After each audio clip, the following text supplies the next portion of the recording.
welcome once again to the Forerunner server. I'm Mark Touris, and we're here for another episode of Wars Going On to bring you the latest in what's going on in Watcher of Realms. I'm joined by Sebastian and the Prospector today to talk about what's going on in the news and in the game, and we'll see where the conversation takes us. Sounds good. Let's start with what we typically do here. Number one, Prospector, thank you very much for joining us. Definitely, we're going to see what your input is going to be on some of the topics that are coming about here in this episode. Let's start with the news and the Forerunners patch. We had a mini patch kind of rolled out. Quality of life type of features that were introduced into the game. So I think let's just start at the top so it makes things easy, right? Absolutely. So one of the best things about the Void Rift is the fact that it's the key source of your Gleaming Meteorites. And the devs have taken on board. There was a dev question recently saying, someone said, oh, why can't we get a temple out of the Nightmare, getting 280 without the mount or 302 with the mount? It's really frustrating having to wait week on week to get a temple out of this thing.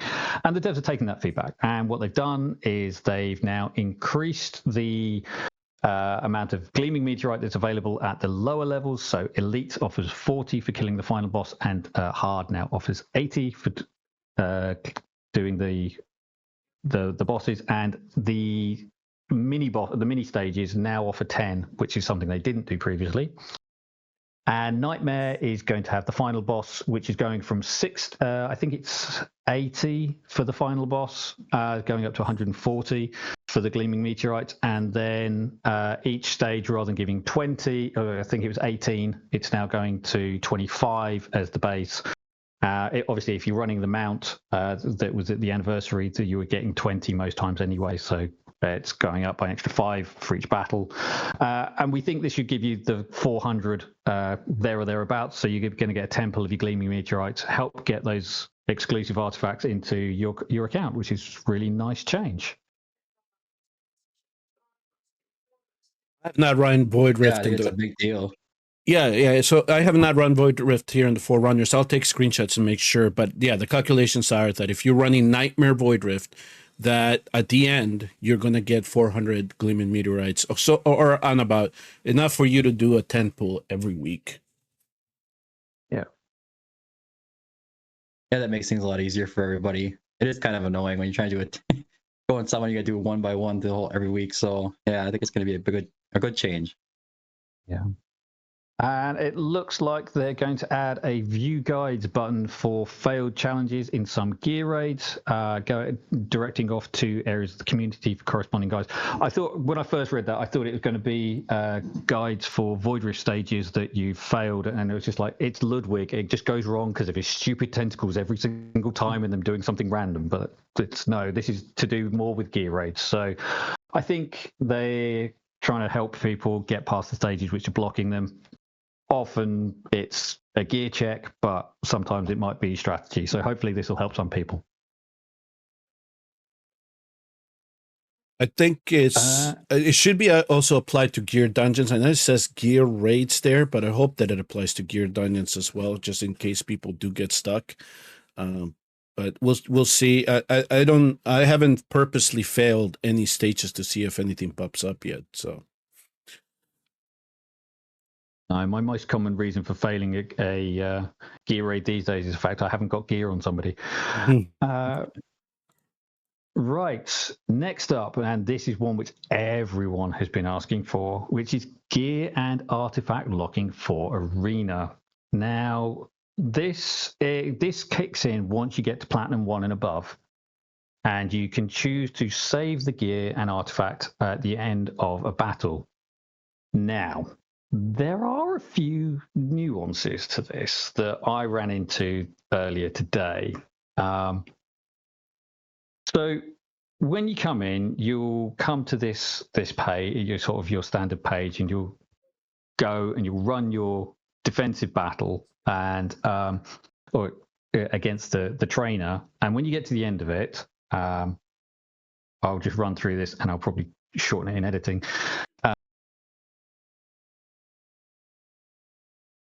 No, so it should give me the option actually if I try to quit now. So if I come out of here.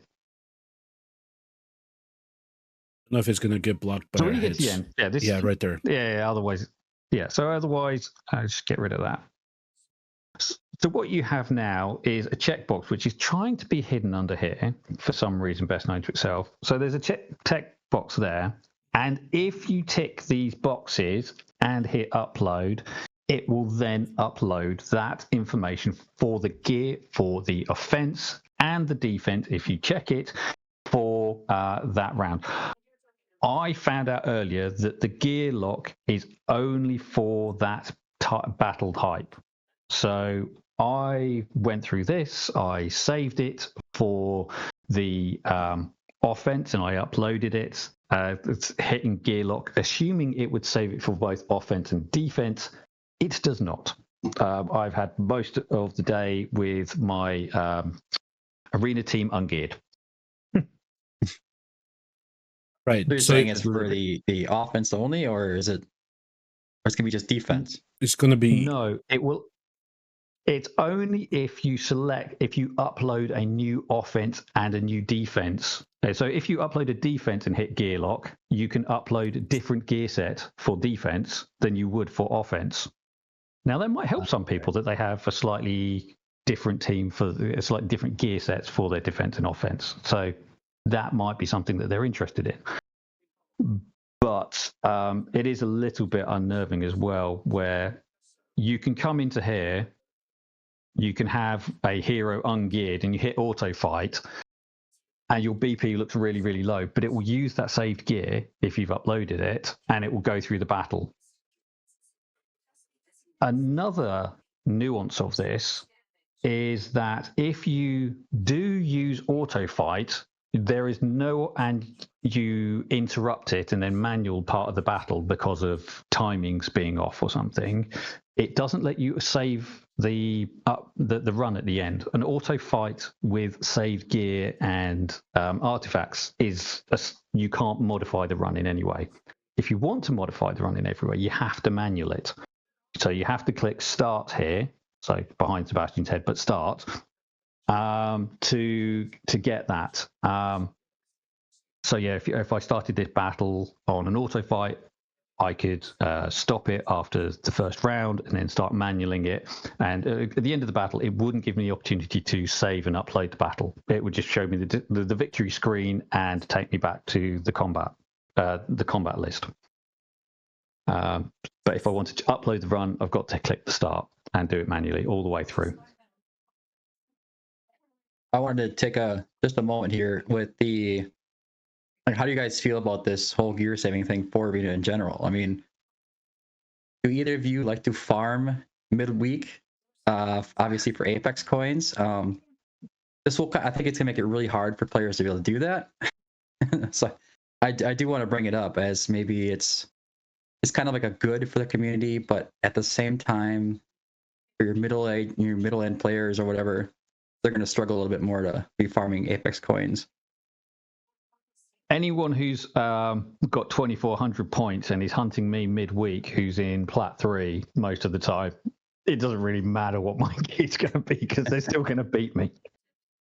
Well, end game players that are in Overlord and stuff, they're going to normally they'd move their gear off of these heroes at the beginning of the week. At the end of the week, they're going to reload them. And they're going to push the arena again.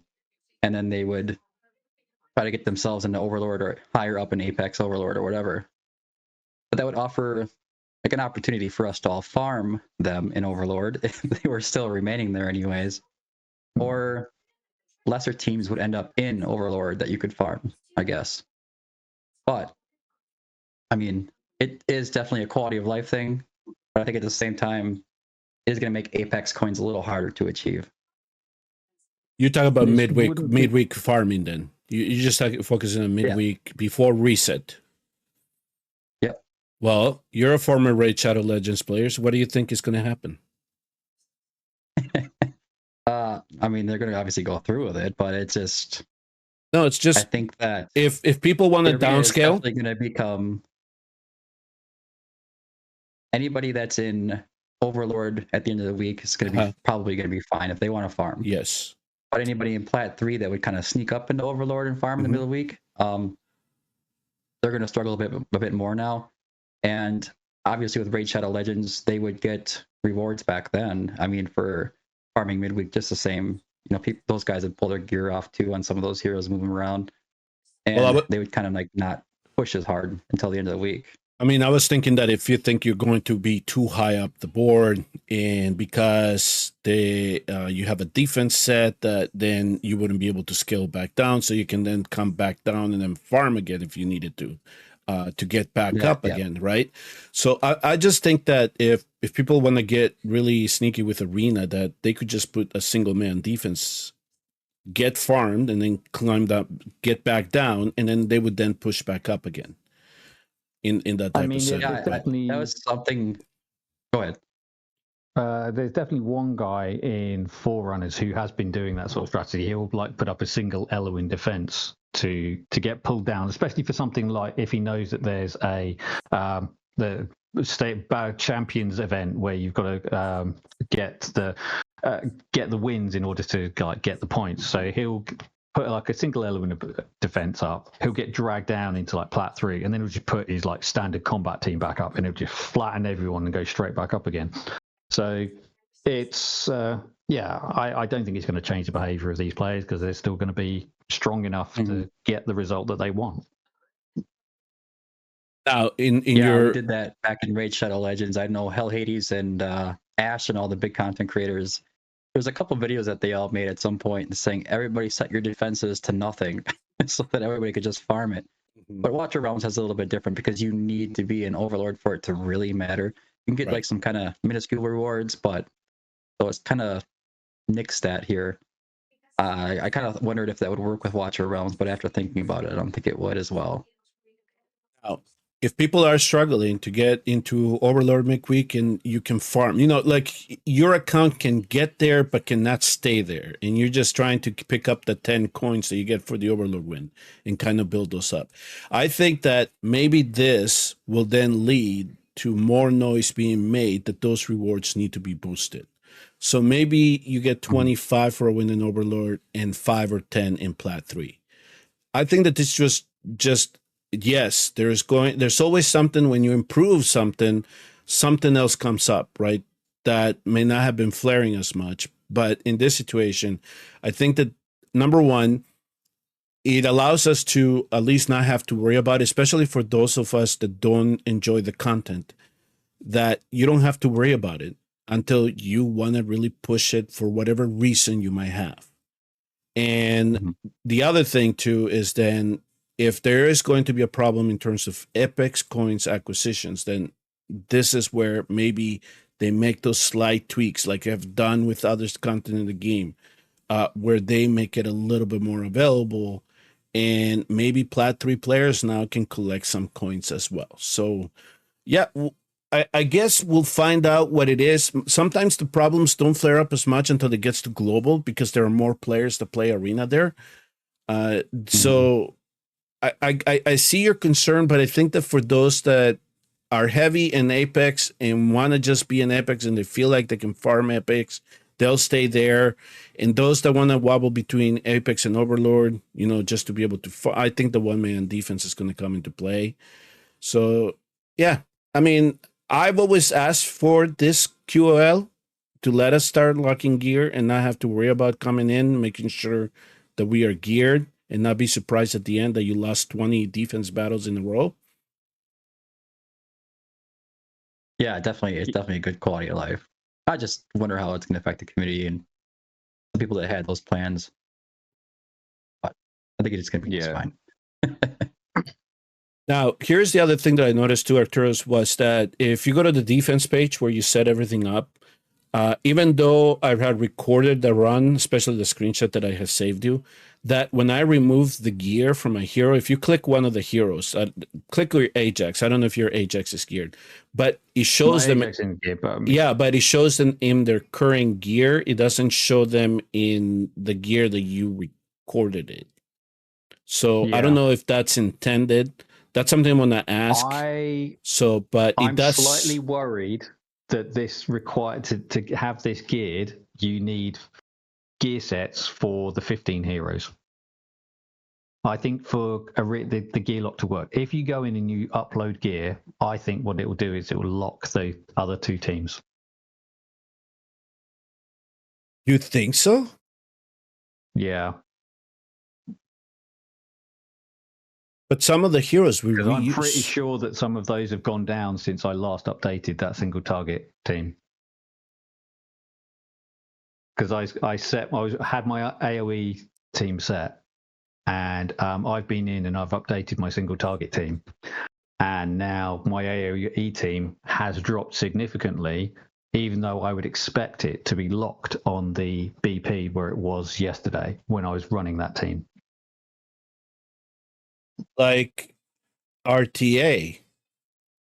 Yeah, exactly like RTA. Oh, no way. No. So in order for this to officially properly work, all of these heroes need to be geared when you upload.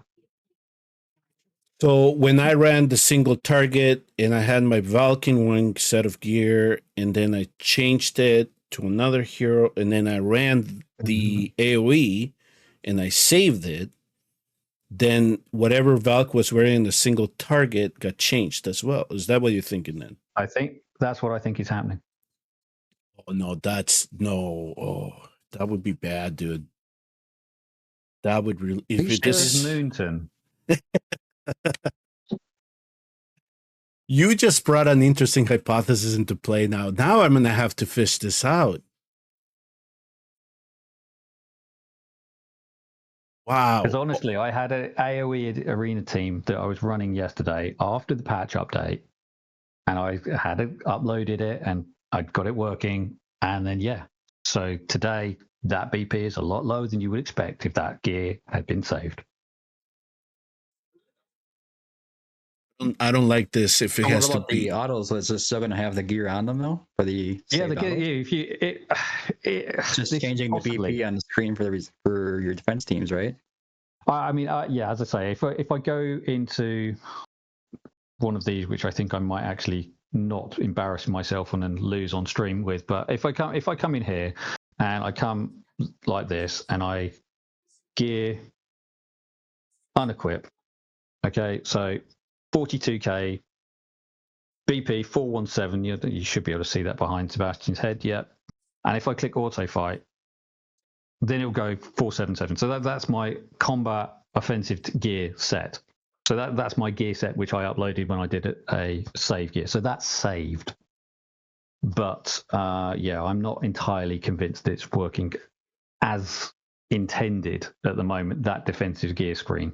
I guess we'll be able to tell from our defense logs, because there's going to be a difference, at least for us here in Forerunners, where I can tell, okay, I just lost 10 battles in a row. I knew that because my Praetorius wasn't geared. But if I do the run with the gear Praetorius and then I come back and the same thing happened again because I moved the gear out of him, then I'll know, okay, so I recorded it, but when I ran him in another fight, it just completely took it out. So that would stink. That would really stink if that's how they coded it. Okay, well, something for us to test, I guess, because this stuff we can't test in the test server. We can't. It's just people don't do arena in test server. Yeah. You have to climb all the way up there every single. That's kind of a pain. I haven't even gotten up there yet either. So yeah. No. All right. Well, you just threw a monkey wrench into this thing, Arturos. Thank you. Appreciate that. Now I have to go and look it over. If I mean, you are single. I mean, as Moonton's a very own Forerunner's content creator, you should investigate these things. Mm-hmm. I know you love this game, Mo. That's what it's there for. Man, no, I already have enough problem with RTA as it is. Now I have to go investigate this little wrinkle. I mean, come on, man. Okay. So Arena Gear Lock, it's there. It's got some nuances to it. So yeah, And the final thing, like I said, this final thing is designed to stop people auto-triggering gestures on mobile devices, and it's just something called a hero panel spacer. Not entirely sure what it does. I've not actually activated it on my phone, but I know on some of the larger Pixel phones, and I imagine on the larger iPhones, where you brush up from the bottom of the screen, or you go to drag someone, and suddenly it goes into like app switching or something, and you don't want that. So this, I hope, will prevent that feature. I imagine that mobile players who have gesture controls on their devices will find this a useful thing to play with. Okay, so any like final remarks on these two Q quality of light changes before we go into the main topic of today's podcast, the Prospector? What do you think? Not really. I think it's going to be good. I'm happy to have it. Like I said, discussed, there is some nuances to it, but yeah, they'll work out the kinks. We certainly hope so. So I expect this to be in the December global patch. I mean, it's not something that they need to hold. And if we do find that there is a bug in terms of gear shifting after we save it for one type of defense, then we can communicate that with them, and hopefully they fix it before they roll it into global.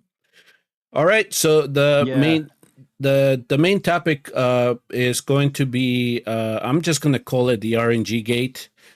With everything that's been going on with patterns picked up in summoning records when it comes to special banners. So we're focusing more on 15x, 10x type banners. There is some circumstances where the 2x, 15x showed up. So to lay the table a little bit, this all started with Fred. They were calling the Fred method, was it? Or something like that, right? So one of the things was that apparently that he had a routine where he was getting a legendary his very first pull on divines on the specific banners. And then as the investigation carried out, some people it applied to as well, but then others started picking up patterns where it wasn't the first. It might have been the third. It might have been the fifth. It might have been a sequence where 5, 7, and 8 were hitting for them at all times. So they appear to be like a predetermined sequence.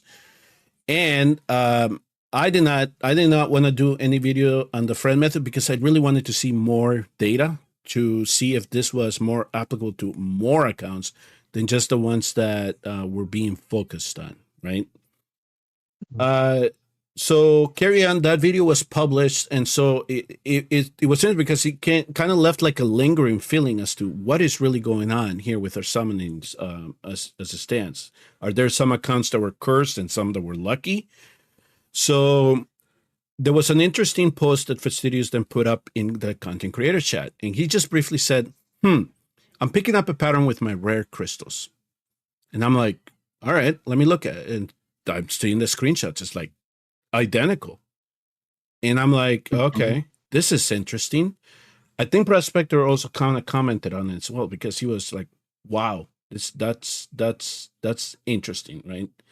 Now, I just asked him for specifics. I was like, okay, is this like the same rules applied that you were talking about in your divine? 10x, 15x, or 2x, 15x, and you had to like quit for 6 days of summoning. Don't do anything. And he said, it appears so.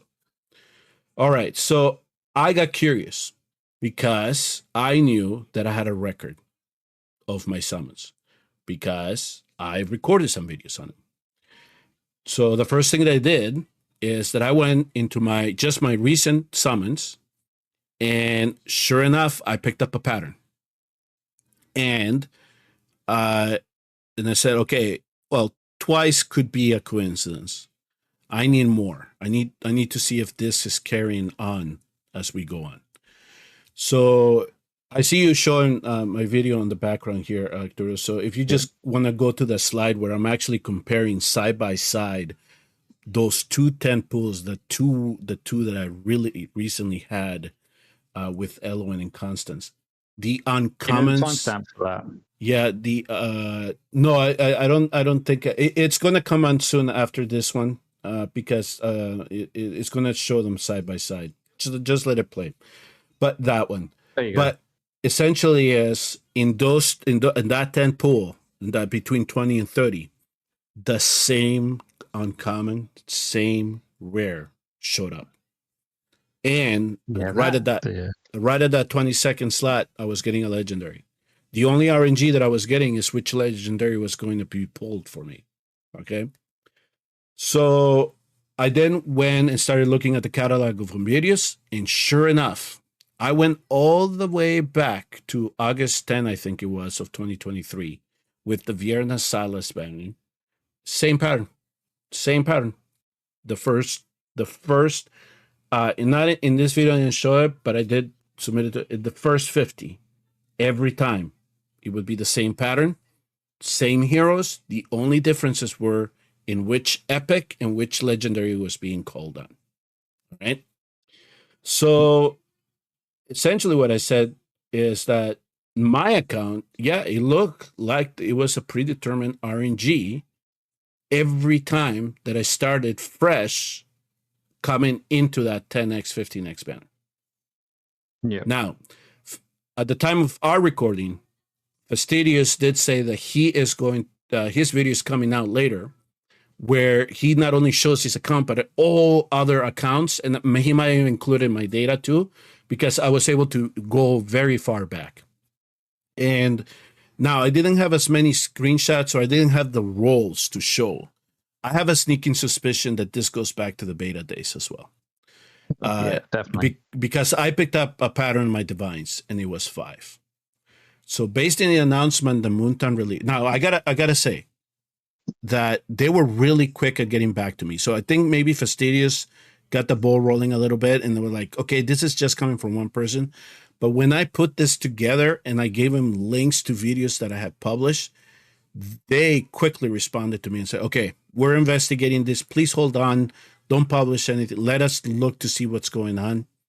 They came out and said, we acknowledge there is a mistake. We fixed it before the Hatsuit bulk banner. And at the same time, listen, can you read this statement? Look at the composition. What do you think? And I'm like, I was flattered because they didn't need to ask me. They could have easily just made the decision themselves. And I was like, listen, you could add more if you want, but this seems very kind to do. And hopefully the players, are not too, I guess, disappointed by it. It's the way that I would describe it. But yeah, I mean, in terms of gacha gaming compensation, that was a very good package.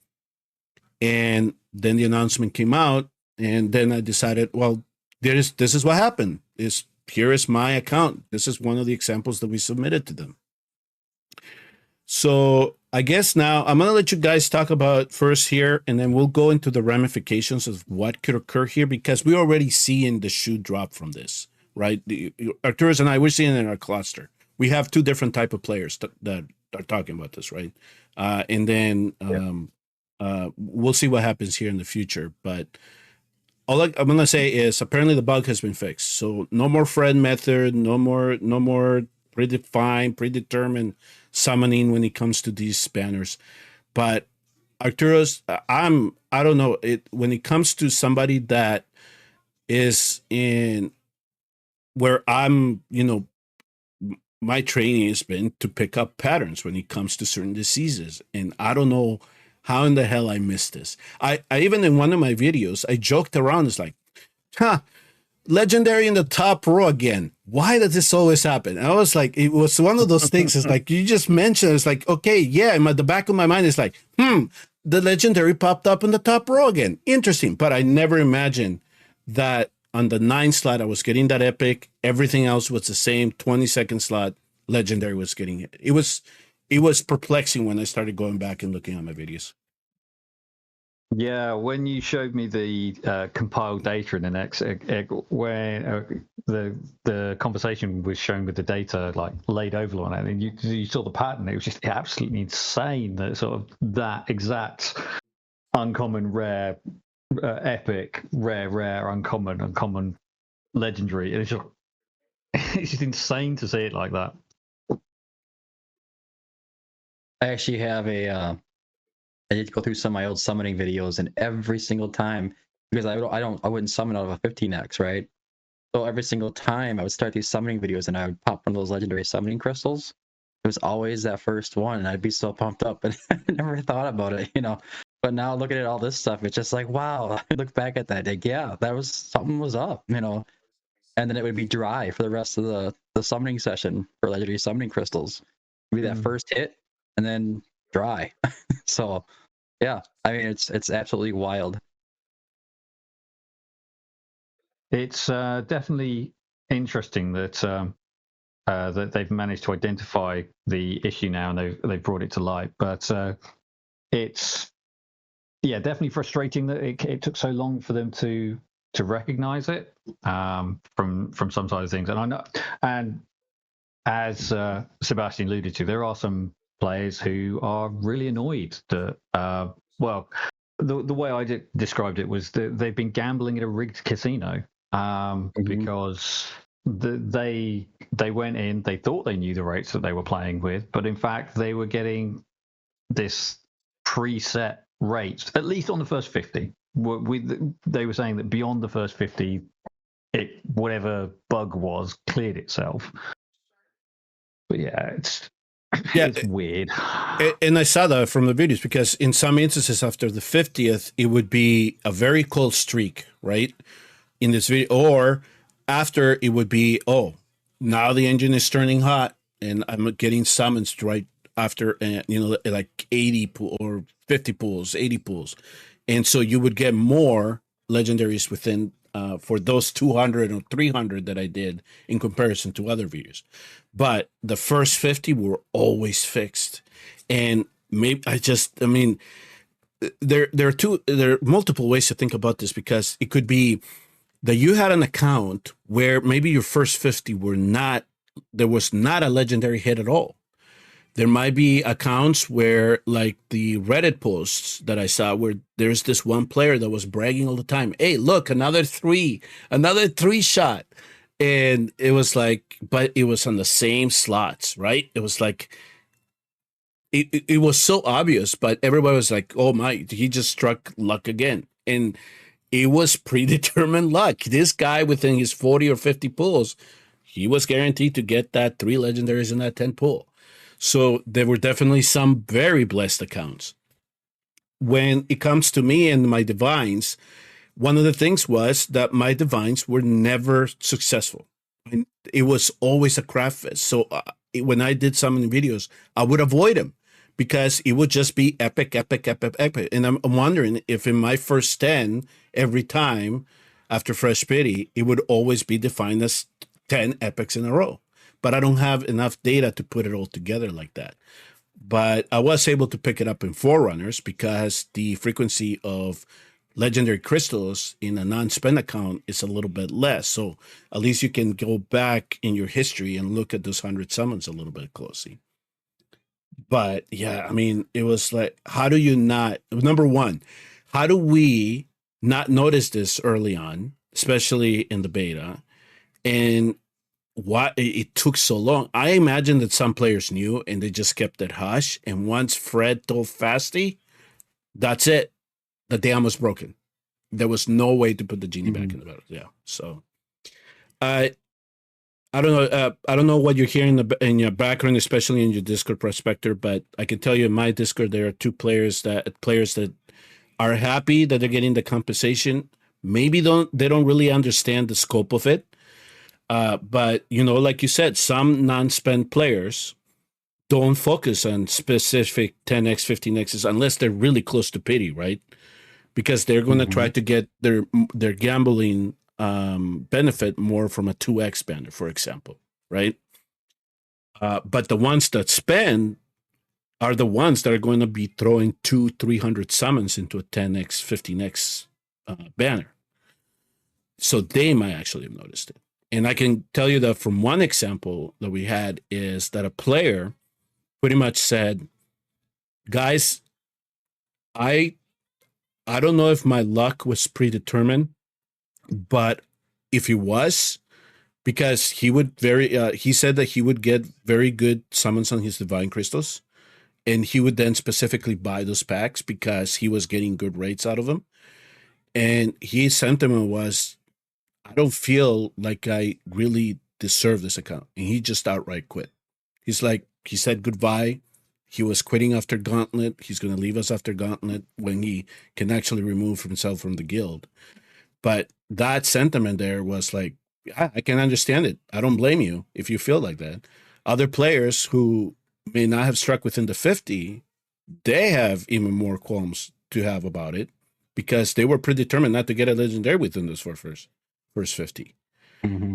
So it actually makes me think back because I remember Slate doing some videos on sort of like summoning luck, like probably about 6 months ago, and she was like, "Oh yeah, so if you don't get so many in the first run, you restart the game and then you come in again, and you're more likely to get it."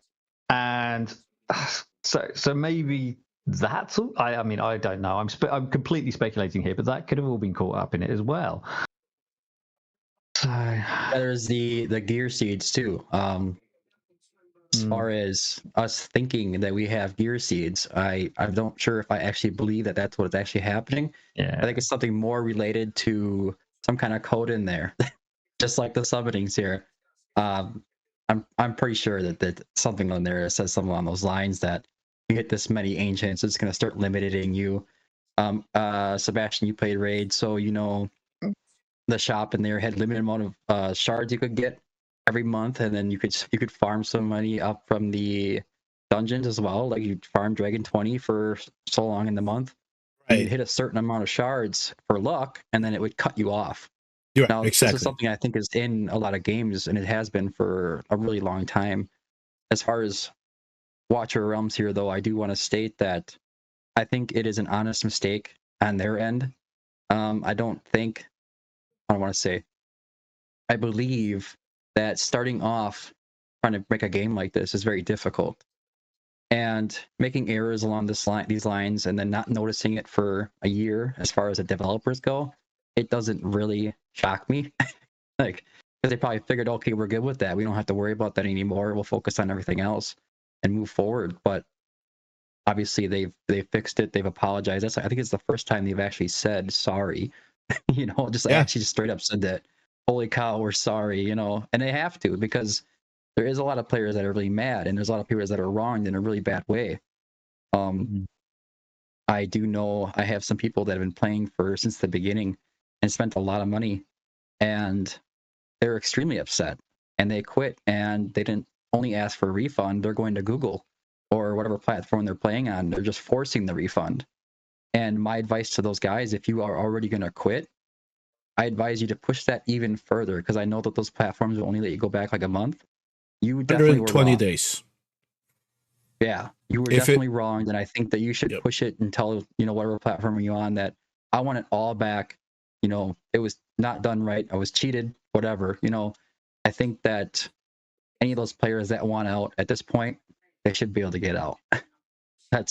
But I do encourage you all to just keep playing. It isn't really the biggest deal in my mind, but I can see from a perspective of, you know, if it pushes you off like 12 summons every single time you do a legendary summoning crystal, I mean, that's pretty nonsense. Like, so is the compensation decent enough?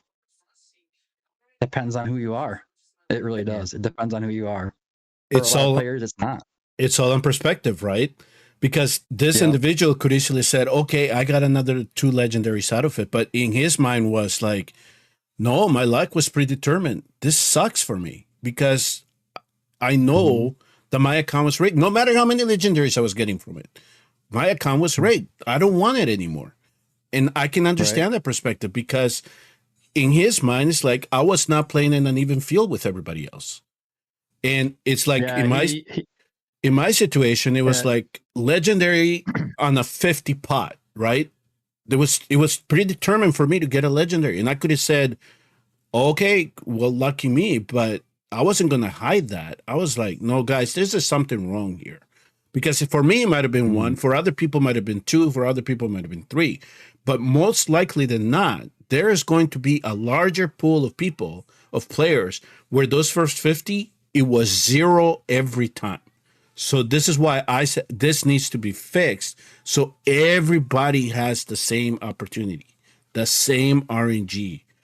And that's why I reported it. I didn't care that I wasn't that I was striking for myself. It didn't matter. I wanted it all to be even throughout, because I knew that in the long run, it was going to hurt the game more than it was going to help it.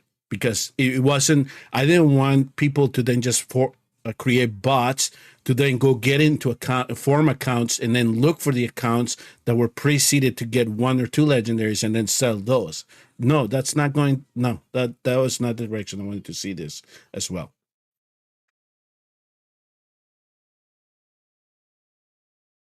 Yeah, what was it? I did have a point. No, I'm sorry. We were talking about the player that quit in our cluster, and I imagine that maybe more are coming in, but I don't know. I don't know how many people have records like I did that they can go back and say, yeah, I think I was cheated severely, or the ones that are, like Prospector said, there were some heavy spenders that they knew that they were summoning in that's banners, particularly for those heroes, and maybe they were not striking at the beginning. It was like, maybe every time it was like, oh, I went to pity again. I went to pity again, right?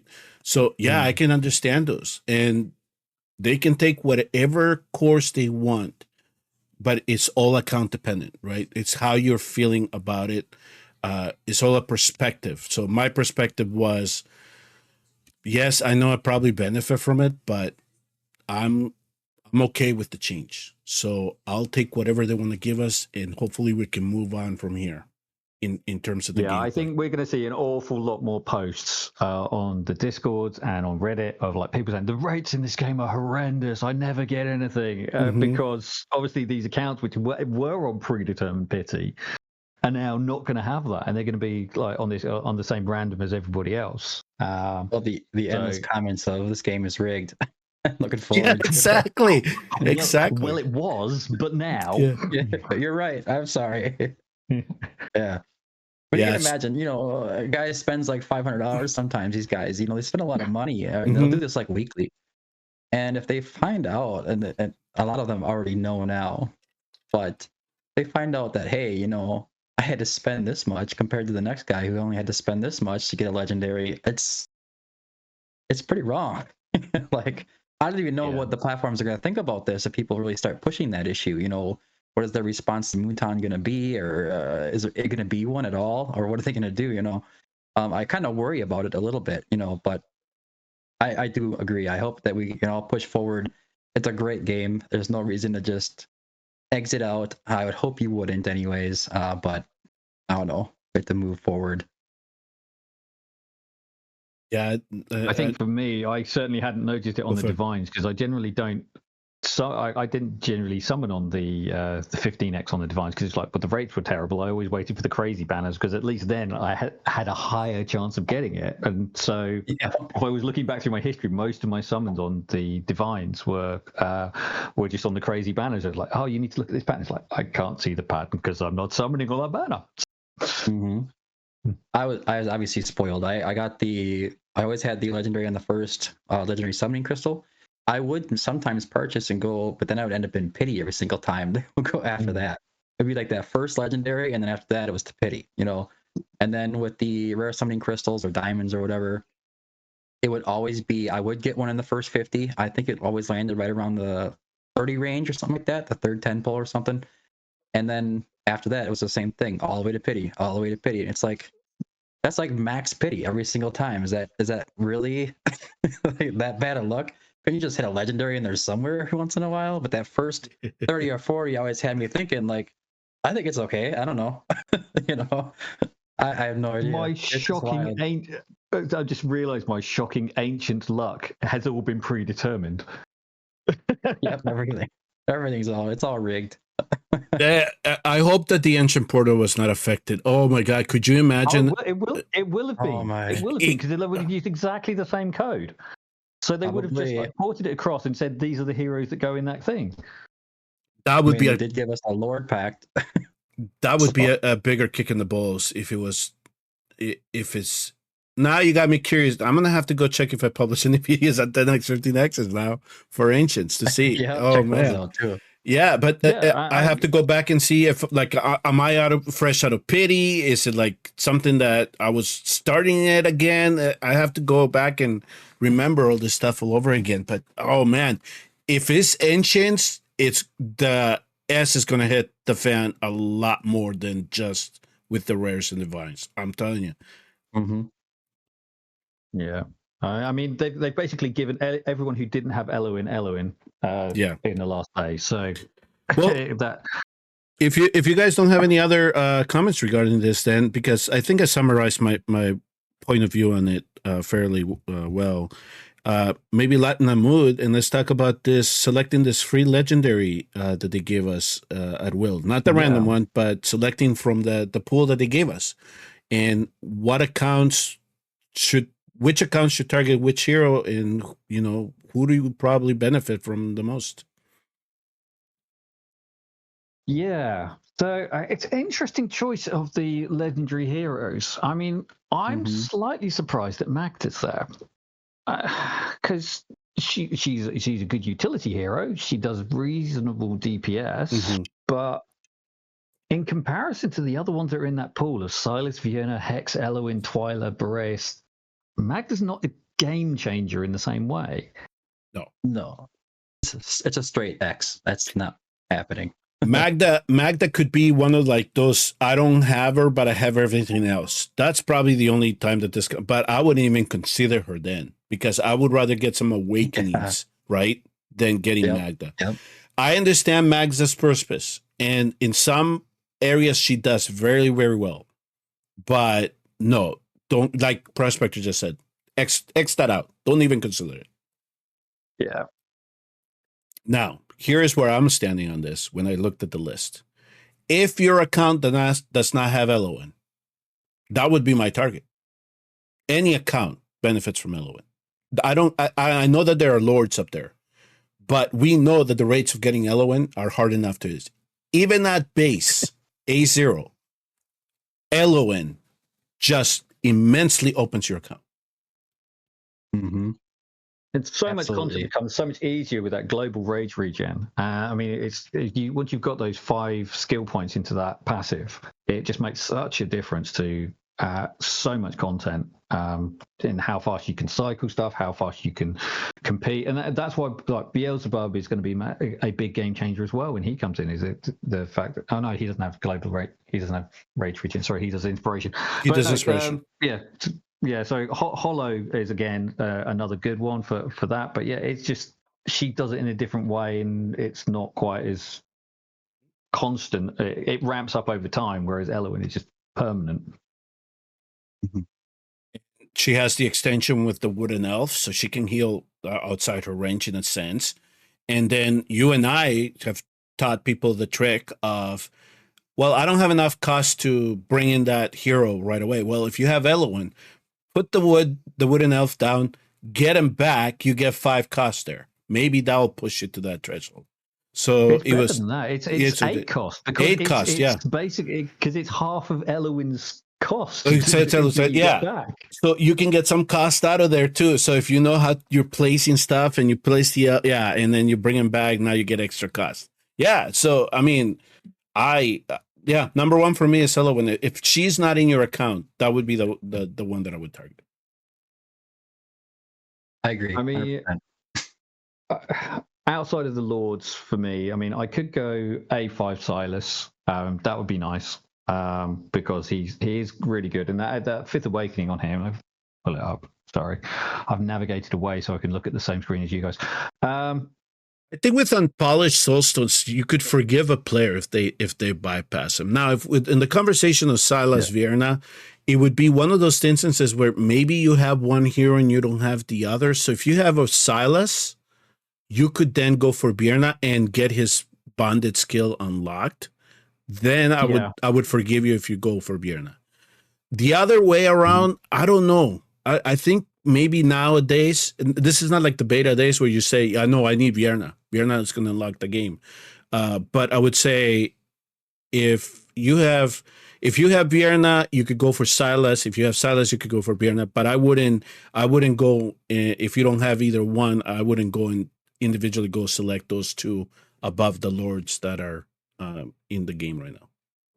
Yeah, I mean, that Eye of Curse with the bonus damage would be a nice one to unlock for me. Fiona's obviously good, but she's not.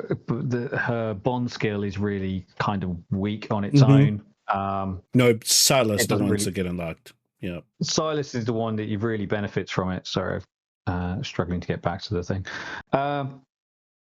But then obviously you've got Hex and Twyla, which is the other option that's in that pot. So for me, I summoned everything to try and pull Hex. And I've been trying to summon Hex since he came out, and he just will not drop for me. So I'm eyeing Hex up because I have an A1 Twyla, and I can't get the most out of her at the moment because I don't have Hex.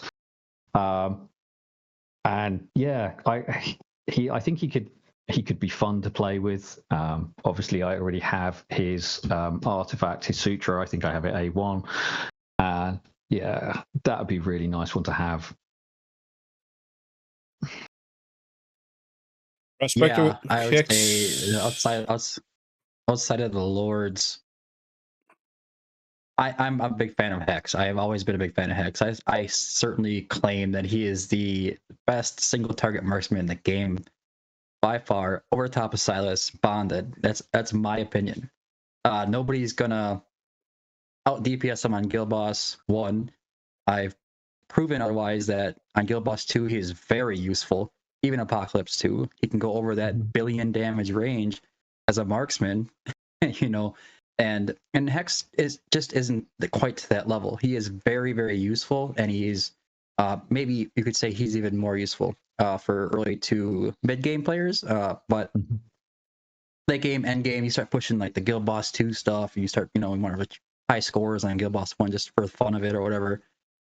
Silas kind of falls into like 5th, 6th, 7th place as far as like the overall team, especially now with Twyla in the mix and Kagiri coming into the mix. There's a lot of things changing.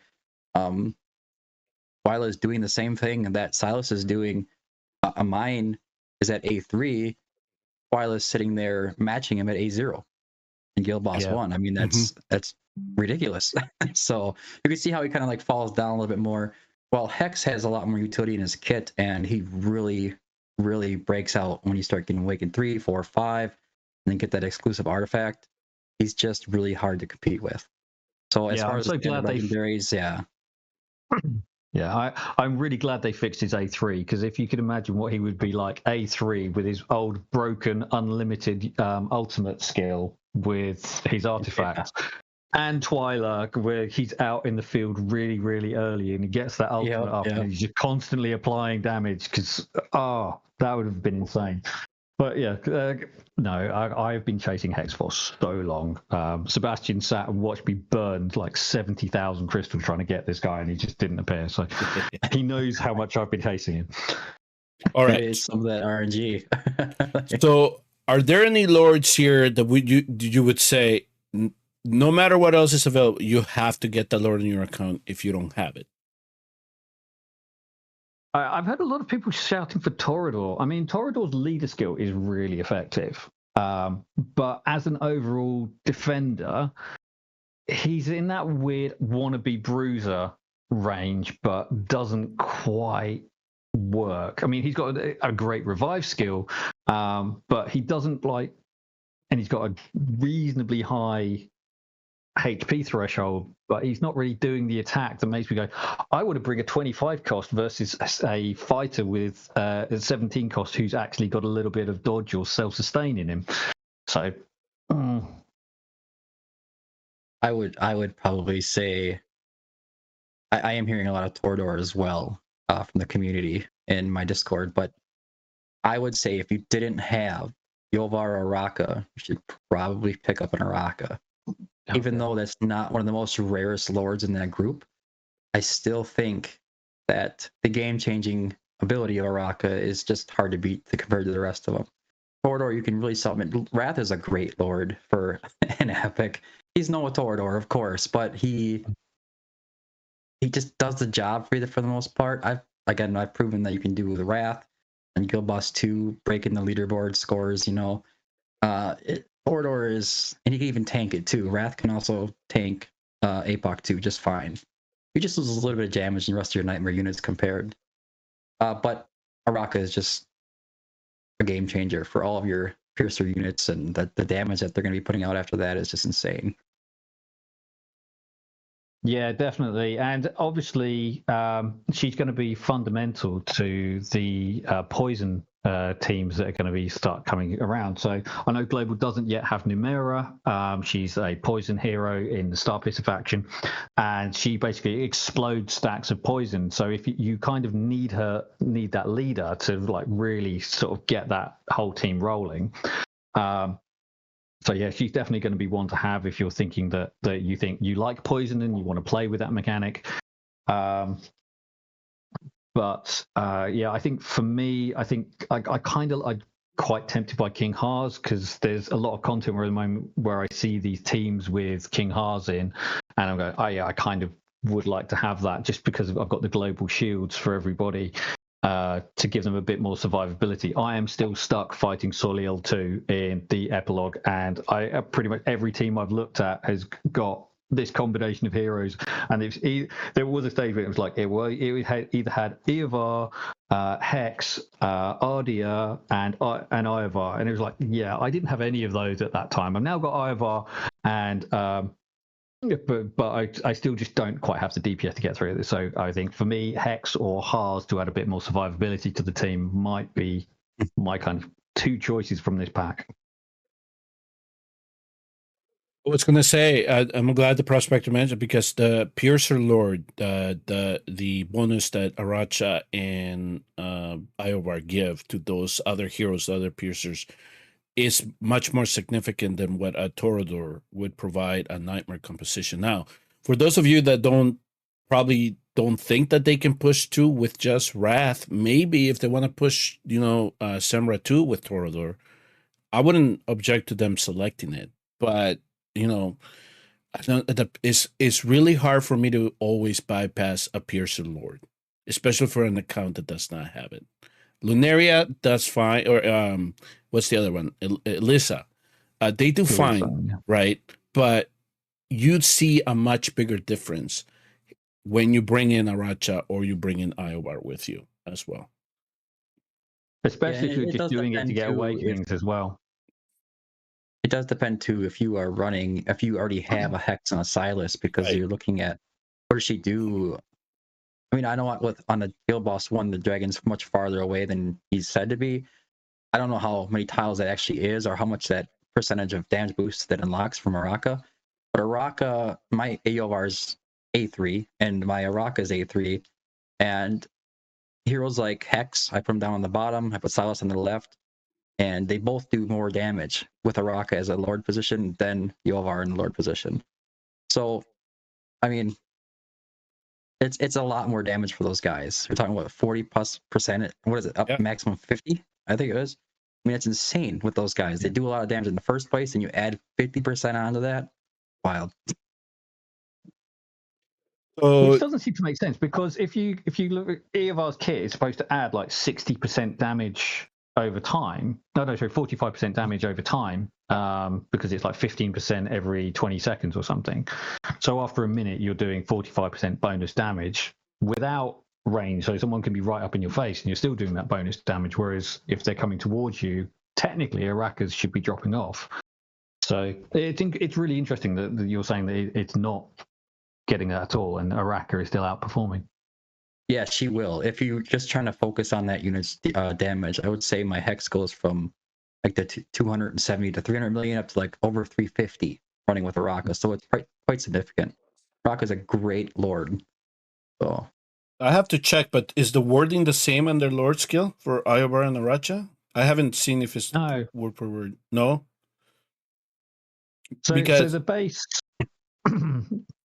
It's not a bug, right, Prospector? You don't think that this is a bug? It's just in the wording of the lore skill.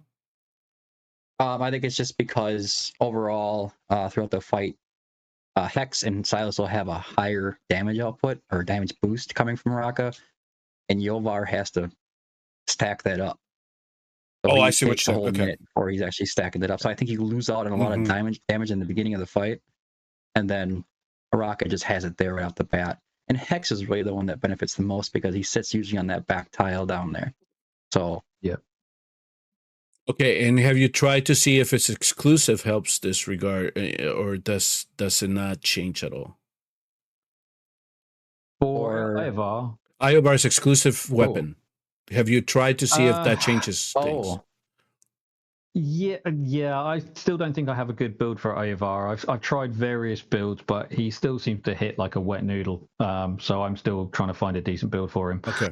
No, I was just wondering if Prospector took the same setup, put the weapon on Iobar, and then tried again to see if it would boost the damage of the other marksman. No, I didn't really pay attention to that kind of damage difference. Okay. But I do know that I usually run Yovar because I typically do better as an overall guild boss score running with Yovar because of the damage that he's bringing to the table. So yeah, it kind of balances out then, right? Putting out, yeah, so it kind of evens out. Yeah. So it really depends what kind of team comp you're running, but yeah, they're both very good, and there's nothing wrong with Araka. I can tell you that much. So I'm probably going to spoil this my next video on this with the Forerunner account. So the Forerunner account is the one that I keep non-spent, and so I just go with whatever resources I can collect. But I already have Torador and Aracha in that account. Now, would I like to power up my Northerners? Yes, I would. But King Hars, he is I'm going to consider very niche, and I already have Demi, so I don't need Morrigan. I'm sorry, I like Morrigan, but for this instance, I already can power up my cultists with Demi.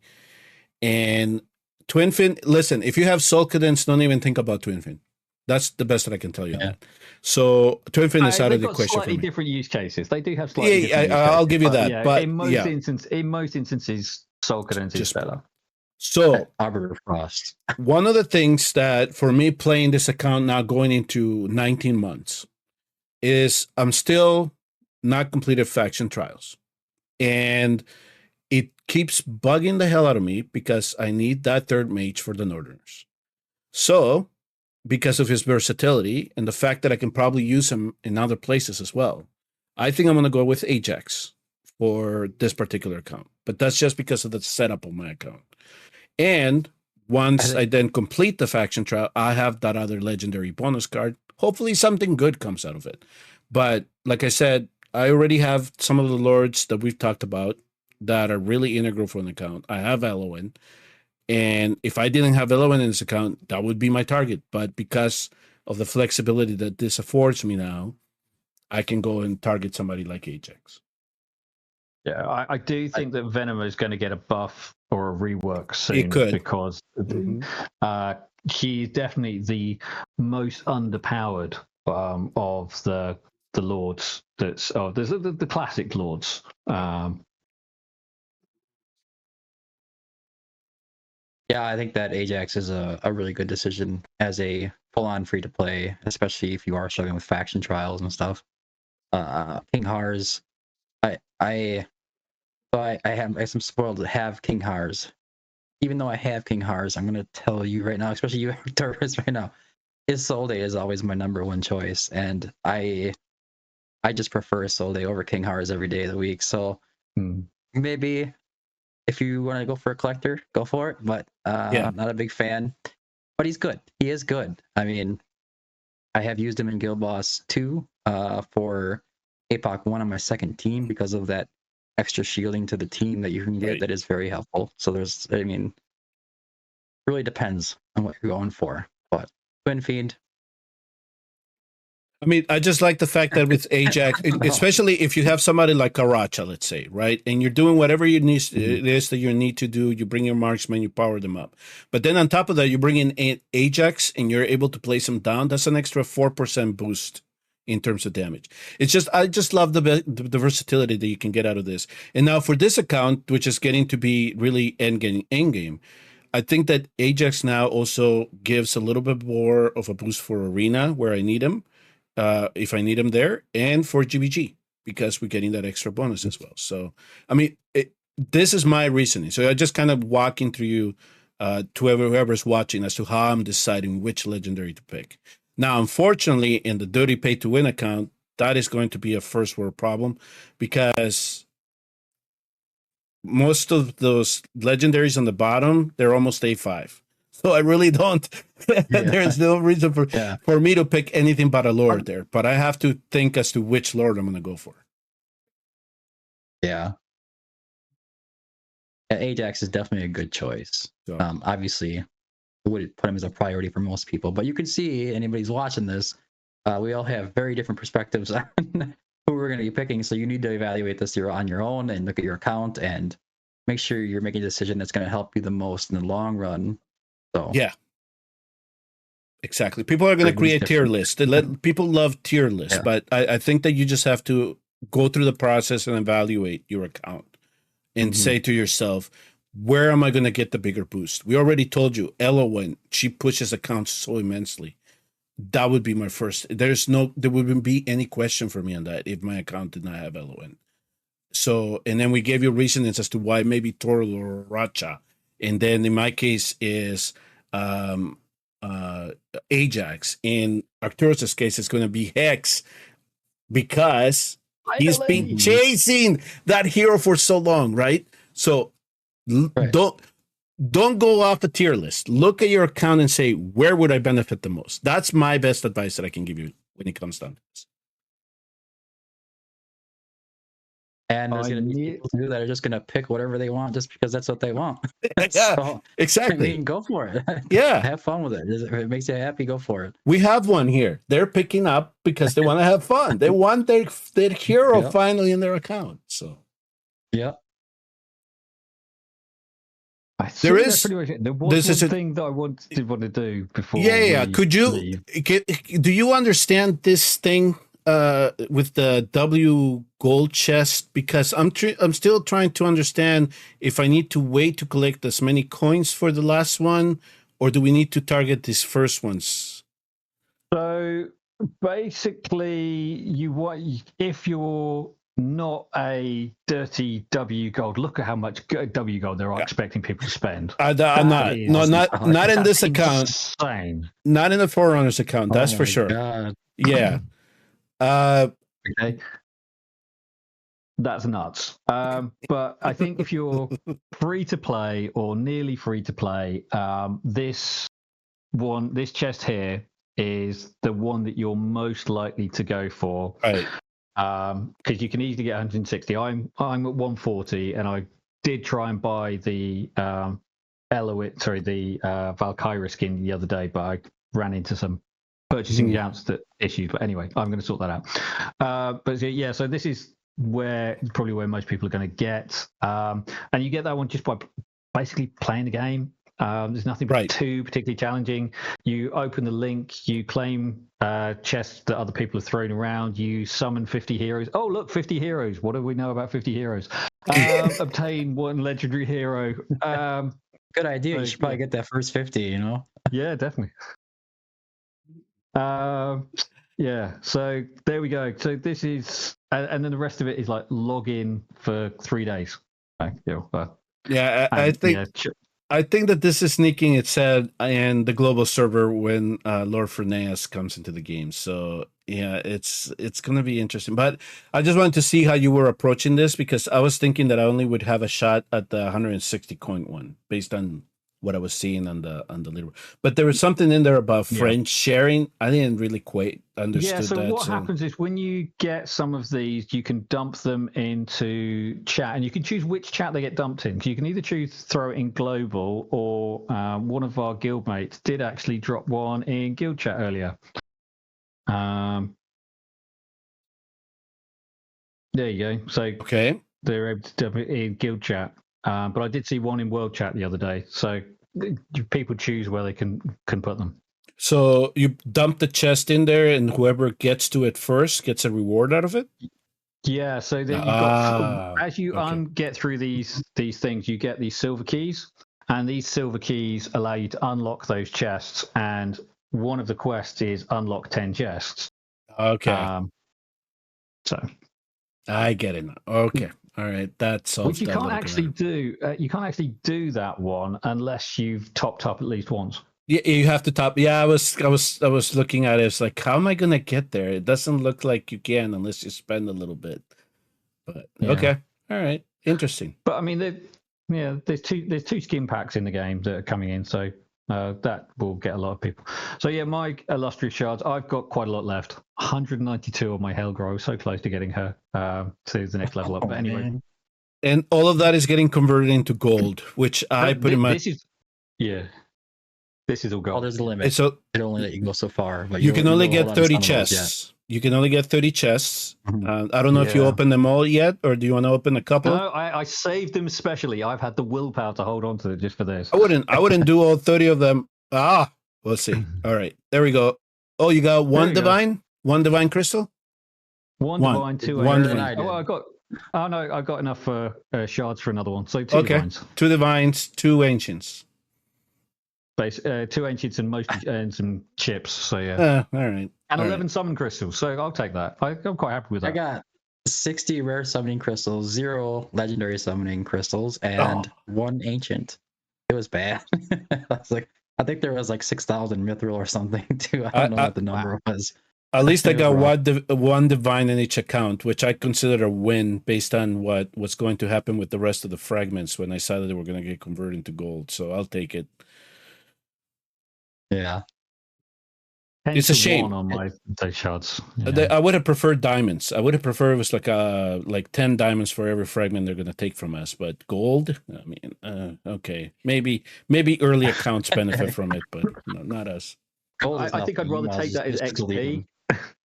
The XP. Yeah, just go ahead and just delete them. Don't give me anything. I don't want the gold. Get out of here. You're insulting me XP. All right. I think that pretty much does it for the first segment. We do have another one planned, but if for scheduling reasons that does not pan out, this is going to be the wrap of this one here.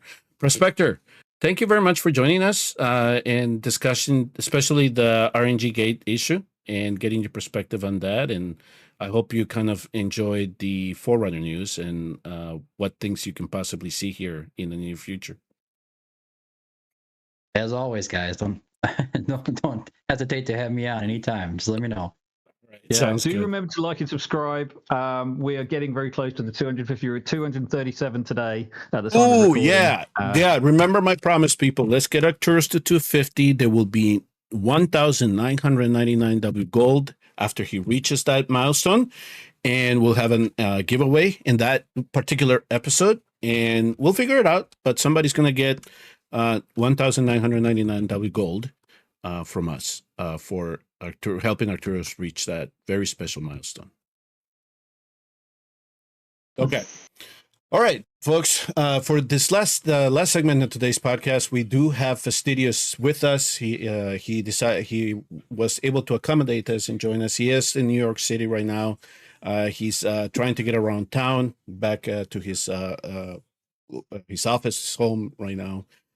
We just wanted to discuss with him RNG-Gate and try to kind of have, from our perspective here, a final say. First of all, Fastidious, before I let you start, I just want to say, number one, thank you for doing the work that you did. I know you invested a lot of hours and you had a lot of accounts to go through. I also appreciate that you decided to share the initial data, the preliminary data that you shared in the content creator chat, which actually alerted me to go see if I could, get a sense if it was happening in my account. And then I shared the data with you so you could put it together to try to convince the developers that something was going on. And once you told me that there was a little bit of resistance, I just decided I'm going to just go ahead and send it directly from my angle and let's push that.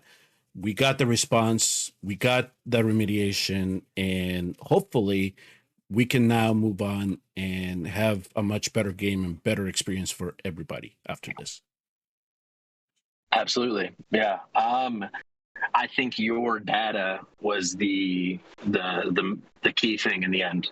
I had so much data, but your data was the cleanest data we got, and the most, because you were so lucky and it was very nice of you to share that, because obviously, same way I got, this is not going to help us, right? I was very lucky with my divines. You were very lucky with your rares, but this problem is so much bigger than our accounts being good or bad, right? And that you had the best data. Your data was so clean, it was so constant and well documented, because like me, you're a content creator, and then yours was so damning and so nasty because you were so lucky, right? So I really appreciated that, and I think probably this whole thing wouldn't have gone exactly the same way without you, Sebastian. So thank you.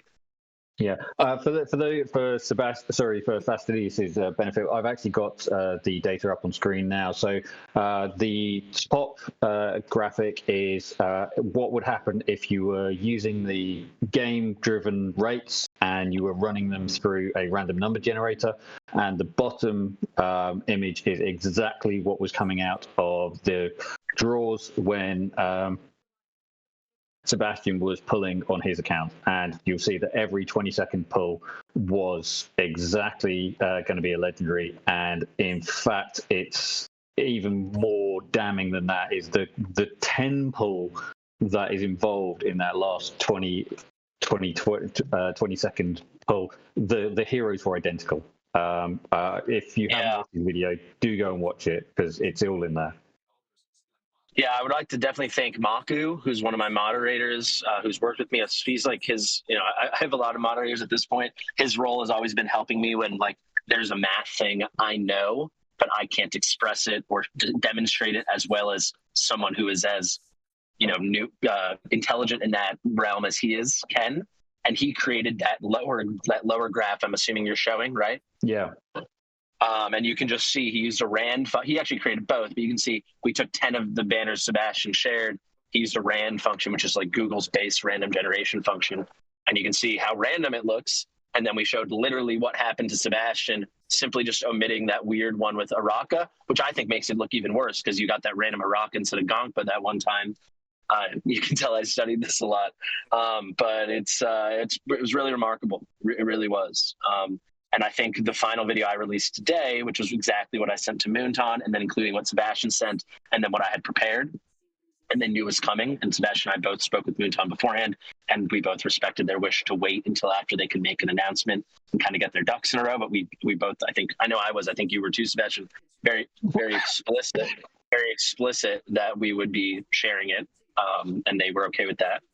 Yeah, I think that the video presented, you could see I was 50 for 50 every single banner I checked, including like my third 10 pull every time was identical because the rares and uncommons don't change. So then you see my example, 50 for 50, the same thing every time. And then the way I just, again, totally raw, just splice the footage together, showing Sebastian's 20 second. I think that really drove the point home for people that didn't get it. And certainly I know it drove it home for Moonton. And I actually do appreciate Moonton that they included us in their draft of the response and the compensation package, because when I saw that, I was like, holy crap. I mean, I hope that this kind of appeases the masses, I guess, in a sense. But I know that it's not, at least in my back of my mind, I said to myself, I know it's not going to be enough, but at least this is a start. Right. And there might be some other stuff here in the future that they try to do to compensate for it as well. So yeah, I pretty much told them that, yeah, I mean, you outlined the problem, just make sure that you're transparent about what was happening, and then make sure that the statement matches what Frosty and I are going to be showing the public after you release your statement, and that, here's the compensation, and I hope that you guys can forgive us for this, because I really don't think there was a malicious intent here. I just think that they thoroughly missed it. And just to editorialize a little bit here, because there were some people that made a comment on my video. Listen, if I would have picked up the pattern a lot quicker, I would have said something. I wasn't hiding it, because if I were to hide it, then what I would have done before I actually made the videos, I would have done the first 50 pulls and then just continue on recording from there. Of course. So I wasn't hiding. I wasn't aware. The people that are being cynical and saying you were manipulating it, or these other lucky people were manipulating it, are being fools. And I will say that bluntly. They had the pattern too. Whether theirs was good or bad, they didn't notice it. I didn't notice it. You didn't notice it. I post my videos every week, and I've done that for 15 months. I record it live on Twitch or YouTube every single week for 15 months. It's been the same 50 pulls every single time there's a 15x banner I pull on, and none of them noticed it. I didn't notice it, and Moonton did notice it. It was just shockingly bad code. It's terrible what they did. And they know that, and I think they've started owning up to it, and I'm proud of them for doing that. The people that want to act like it's more nefarious than that are delusional and have trouble. They need to check their own ego or something and acknowledge the fact that they missed it too. We all missed it. It's so obvious. It's shocking that we all missed it, but we all missed it. Yeah, I mean, we all make everyone like jokes about how some accounts are blessed, and often it's like the content creators have always got their like amazing accounts because they're always like guaranteed to pull something in the early stages. And maybe that was it. That is true. They just a lot of the content creators do have particularly lucky accounts, but yeah, there's always going to be people out there. There's Sebastian gave the idea, made the reference yesterday that when we were talking to the prospector about the guy on Reddit who every week would post, that's unbelievable. And everyone just thought, oh, he's photoshopped it because it's always the same heroes. And everyone was saying, it's the same heroes. This can't be real. But it clearly was real. He just had the most insane... That's a tragedy. So Darius has been harassing many people, definitely including me, for a very long time, and he completely undermined the legitimacy of what he was trying to show because he's a nasty guy who has called Ash and me and some other people some of the most vile names, right? But it is what it is. When you do that, you come off as a troll, and no one believes trolls, right? But he actually he could have done this a year ago. Like, it's amazing how incredible and consistent and perfect his record was and data was, and how that's what we needed. But again, another weird turn of fate, right? Like, what are the chances? Fred messaged me, and we both had that same divine seed starting situation, right? And then what are the chances the guy who had the case to break the whole thing open, like if that had any of the three of us, or basically 99.9% of the player base, we would have known about immediately, but it landed in the lap of the cringiest troll in the entire realm, right? So it's just another interesting, fateful moment in this whole saga. I want to speak to one thing specifically. I don't know if you guys have any more things on this particular line. There's something I definitely wanted to say, though. Oh, go ahead, please. Yeah, go ahead. I think a big issue going on, and I will address this in my video tomorrow, is it's called compensation. So people feel like they're being compensated for what they missed out on. And it's led to this whole sentiment among certain players, which I think is 1000% justified, that they feel like, why am I being compensated the same as this guy if this guy was lucky and had the good one and I'm unlucky and had the bad one, or if this guy didn't spend money and I spent $10,000, or this, that, and the other, right? The way this needs to be viewed and what it is, and I said this in my original video yesterday when I did my full breakdown, and I'm going to go into big detail on tomorrow, this is not a compensation. It is impossible to properly and fairly compensate people for this. This was a disaster, an unmitigated disaster. There's no right way to make all these people whole. If someone comments in my video, they need to send everyone 600 rare summons and 75 divine summoning crystals. There's no world that would ever happen, and even still, that it would be unfair. Why did everyone get it? So on and so on. There's no way they can go account number by account number and give you bespoke, perfect rewards to make everything special. And quite frankly, that would destroy the game because everyone gets so much stuff, it would be ridiculous.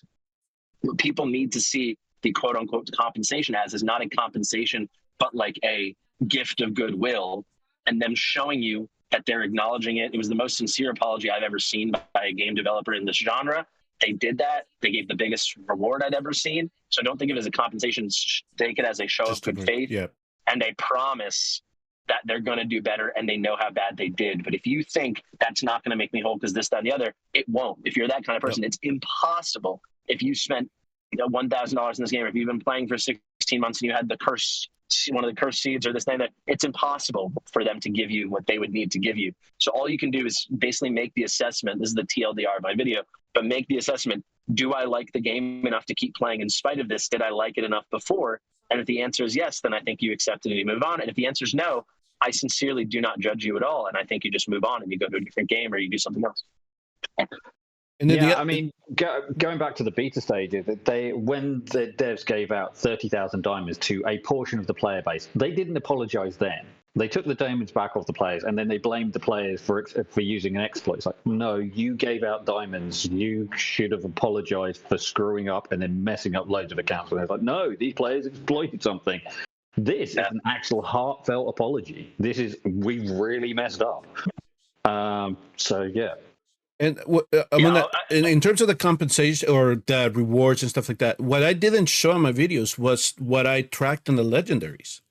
And then my legendaries, or the divine crystals, you could tell it's 10 epics every time I would come in. Yeah. And then after that, it would all be dependent on the, I guess, going to pity and then building on pity after that, building the 2%. So for me, going into divines, I knew that for some reason, I always had that inclination. If I'm going to do a 15x with divines, I better have more than 15, 16, because it always felt like I was being dragged there. And I thought it was bad luck. But for me, in that regard, that seeding was just atrocious. And I can't go back to them and tell them at the same time, okay, so you gave me something for the rares, but I mean, or you gave me something, but I don't think it makes up for all the divines that I have summoned in this account. So so I made a determination at that time. It's like, well, it happened. At least they acknowledged that it was a mistake. And the best that we can hope for now is that we are better when it comes to coding the game. So I'm going to believe them. I'm going to keep supporting them. And I'm hoping that in the future, we don't pick little things like this. And just one thing there, Fastidious, because people have been asking me, and I'm going back through it. Actually, I'm looking at some of my videos. Do we think that this also happened with ancient summoning? Because I'm not picking patterns there yet. I have not looked into it yet. No one sent me anything yet. It's hard to imagine there's not at least something wrong with it, that they could have gotten that 100% right and they got everything else 1000% wrong. Yeah. I would think there's something wrong. But again, I'm not the kind of person, even though at moments during this process, maybe to some it seemed like that I would come forward unless I thought I had something definitive. When I say definitive, I don't mean I know something for 100%. This is how it is. Right. I mean, I know something 100% is there. So even from the first Fred video, I said something here is whack, right? Yeah. Even then I'm like, is this the Fred technique? Is this exploit? I don't know. And then with the follow-up, I said, no, we all have a time-based pity maybe. I was 100% convinced that was correct. I didn't know that if we all had number one or this, that, and the other, it all came out in a different way. Then I did know we all had some kind of seedless, and I didn't know. And then finally the nail in the coffin was, okay, our first 50 is the same every time. I do know that now, right? I think I'm not going to go make jumps about what could be wrong with Ancients. I'd be shocked if there was nothing wrong with it. But until someone comes forward, you can't just speculate and then try to raise hell over nothing. Obviously, that's not what you guys are doing, but I mean, people have been posting. I think there's a lot of tinfoil hats going on right now, too. So I think that people are going to look for something here. But similarly, I would say I've getting a lot of messages from people on the Asia server saying they didn't get compensation, which I think is not good. However, they're looking to me for help, and I'm saying if you send me data proving what I proved on my server, on your server, I will share it, of course. But I can't just say it must also be happening on Asia server because it happened on global server. Do I think it's insanely likely that it happened on Asia server? Of course. But I don't have access. I'm not privy to Asia server data. I don't have that many Asian viewers. If those people reach out to me and then we can get the data together, of course I will report it to Moonton, right? Yes. But I can't just say it must be without being able to see something. So it's the same kind of situation there. One final thing I want to say just before I forget it, so I know we're getting to the end of our little block here, is the divines thing is undeniable. Like, because people don't really summon that many divines. Yes. Like if you're like I saw someone, if you guys saw it in my video 4 days ago or something, this guy, his name was Fake Frick. He would always hit on 4, 5, and 7. So if he pulled 7 divines, he would get 3 legendaries and 7 pulls, which is insanity. But he didn't know that, right? No. There were very few Freds. He unintentionally benefited more than almost any account I've ever seen, right? Mm-hmm. I have a friend, Dolores. She was hitting on, I think it was 2, 3, and 6. It's insanity, right? This level of luck, and that it always keeps happening because it's broken and it's not. You got lucky to get in the first place, but then that luck is locked in. But so many people very few people had those outlier level of benefits, and so many, and almost everybody besides Fred, to my knowledge, didn't even know this was a thing. So no one was able to manipulate it to their ultimate benefit. So if you look at my account, where I was always hitting on 1 and the 2x and 5, the 2x with 15x, I was hitting on 5.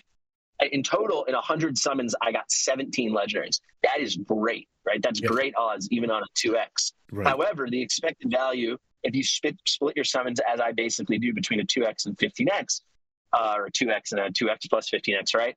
You'd expect about 10 legendaries, 9 or 10 legendaries. So I was like plus 7 or 8 legendaries, which is phenomenal. But if you think about it, that was over an entire year. Is that game breaking enough for someone to quit, right?